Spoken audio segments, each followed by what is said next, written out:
To this now, a new report by a United Nations independent fact-finding mission for Sudan has found that the Rapid Support Forces carried out a coordinated campaign of destruction against non-Arab communities in and around El-Fasher, and hallmarks of which point to genocide.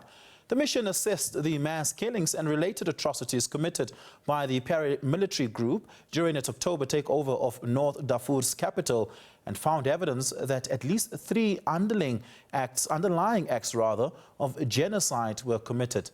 The RSF has been engaged in protracted battle with the Sudanese armed forces since April 2023, a war that has displaced 12 million people and left 21 million people facing acute food insecurity, while 34 million need aid. The United Kingdom's Foreign Secretary chaired a meeting of the Council on Sudan today and made these remarks. The report's findings are chilling. Starvation used as a weapon of war, mass killings, civilians ambushed and slaughtered as they fled, and women raped by the bodies of their murdered children. Ethnic targeting and perpetrators calling for extermination, and what the report describes as hallmarks of genocide. Today we will take this report to the Security Council so the world cannot look away, because we need action from across the international community, international criminal investigations and accountability for vile perpetrators and justice for victims. We need to extend sanctions, we need international pressure for a humanitarian truce and a ceasefire. Our correspondent Sherwin Price-Peace joins us for more on this. Sherwin, this is merely but a confirmation of what seemingly has long been reported by journalists in Darfur and outside of Sudan. This seems just to be some sort of formal confirmation thereof. Well, this fact-finding mission, Oliver, was appointed by the Human Rights Council in Geneva in October 2023. Of course, this is a civil war that started in April of that same year. And you will recall that in the last year of the Biden administration, Antony Blinken, his then the U.S. Secretary of State, also issued a legal finding by the State Department that they had determined that genocide had taken place in Sudan, and they had subsequently imposed sanctions on various factions within the SAF, the Sudanese armed forces, but mainly the Rapid Support Forces, the paramilitary force that overran El-Fasher in that after that brazen siege, that months-long siege, essentially the capital of North Darfur. And let me read you some language that the fact-finding mission has determined here that links it to genocide. And you will find some of the language here, Oliver, familiar to what South Africa presented when it took Israel to the International Court of Justice, alleging genocide in Gaza. The fact-finding mission says, the name of the report is called Hallmarks of Genocide in El-Fasher. They point to 3 indicators of genocide that they've now determined. The killing of members of an ethnic group, the 2 ethnic groups that are being targeted here, the Zaghawa and the Fur communities. The second indicator, causing serious bodily and mental harm. The third indicator, deliberately inflicting conditions of life calculated to bring about the group's physical destruction in whole and in part. On the 13th of February, essentially a week ago, last Friday, the UN Human Rights Office put out its own report that found that within the first 3 days of the intensification of the takeover of El-Fasher, that of course followed the siege that had been months long, it said that it found that more than 6,000 people were killed in the first 3 days of that attack on El-Fasher by the RSF. 6,000, that's 2,000 per day at the very least. Let's listen to Masad Boulos. He is President Donald Trump's senior advisor on Africa and the Middle East. He was in the Security Council, and he talked about some of the action that the United States is now imposing on the parties to the conflict watch. This morning, the United States announced sanctions on the RSF commanders for human rights violations, including ethnic killings, torture, starvation tactics, and sexual violence. These individuals are now subject to asset freezes, arms embargoes, and travel bans. We have also imposed visa restrictions on another commander implicated in gross violations of human rights. These actions follow previous measures targeting actors linked to abuses on all sides, including Islamist networks that have fueled instability. Our message is consistent. Those responsible for atrocities, whether aligned with the RSF, the SAF, or any other armed factions, will face consequences. And those consequences, Sherwin, seem to be sanctions. Are there any details around those targeted sanctions against commanders of the RSF?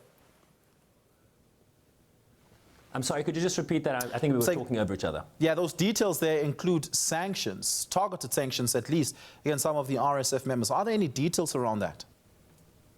Well, the United States is taking unilateral action, but there is also a sanctions regime that has been instituted by the UN Security Council for Sudan at large, and we heard Yvette Cooper, the UK Foreign Secretary, say in her remarks that they, along with France, were making the case for additional listings in the Council, but that, of course, is going to take unanimity in the Council. We understand there's travel bans, asset freezes, essentially the US Treasury Department coming to bear in terms of the financial ability of these operators and commanders to operate, but it, to this point, has not arrested the situation on the ground. Oliver, I also wanted to read you very briefly a quote from a survivor in the fact-finding missions report, and it reads like this: is there any, so they're quoting an RSF commander here, quote, "Is there anyone Zaghawa among you?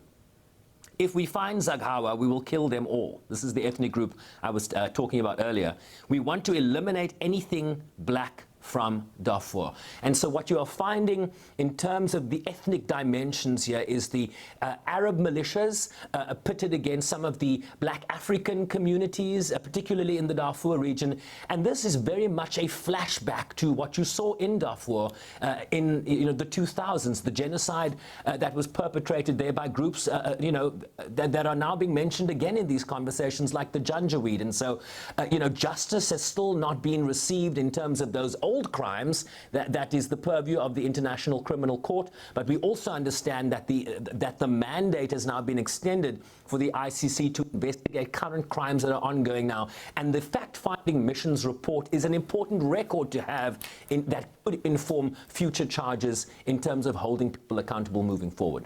Yeah, quite importantly, the United Nations High Commissioner for Human Rights has indicated that the atrocities in Darfur may have spread to other regions, particularly the Kordofan region. Is there any sort of mediation taken place by any sort of multilateral body, whether a regional body, the African Union, or a coalition of sorts that is looking to arrest the situation? Look, there's been mediation, right? I mean, this has been a long-standing issue. Sometimes the disparate nature of the levels of mediation. You had IGAD involved, you had the African Union involved, you had the United Nations involved. You now have something called the Quad. Rosemary DiCarlo, the Undersecretary General for Peace Building and Political Affairs, spoke in the Council about how they welcome progress which is being made by the Quad in terms of getting the parties to agree, at the very least, to a humanitarian truce, which they believe will then be able to undergird a long-standing ceasefire that would be more sustainable. The Quad is made up of Egypt, Saudi Arabia, the United Arab Emirates, and the United States. You heard there from Masad Boulos, the senior advisor of the United States, now taking a lead in terms of trying to arrest the trajectory here.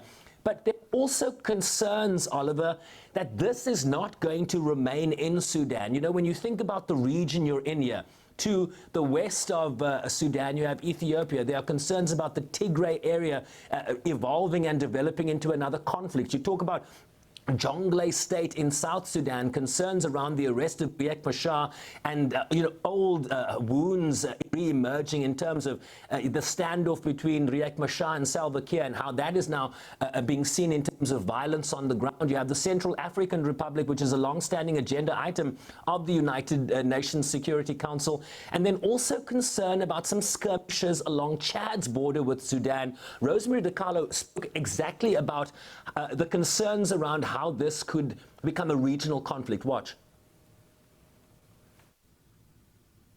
The risk of regionalization of the conflict is a matter of urgent concern. On 16 January, the government of Chad announced that 7 Chadian soldiers had been killed during a confrontation with RSF elements in the border area. The RSF later acknowledged the clash, characterizing the incident as an unintentional mistake. Movements of armed groups across Sudan and South Sudan's border in both directions continue to be reported. These are only some of the potential flashpoints in the Sudanese war that could destabilize the broader region. Reports indicate that weapons also continue to transit through Sudan's neighbors. Escalating tensions and rhetoric among neighboring states over the situation in Sudan underscore the impact of the conflict on regional stability. So if you go back to just the regional makeup there, Oliver, Libya to the north, Central African Republic to the west, Chad is to the west, Tigray to the east, South Sudan to the south. What a region to be alive in today, and certainly very much concerning about this goal that the African Union has of silencing the guns by 2030. It's not looking very optimistic right now. Yeah, Sherwin, thank you so much for that report. Really do appreciate it. Sherwin Bryce Pease coming to us live there from New York.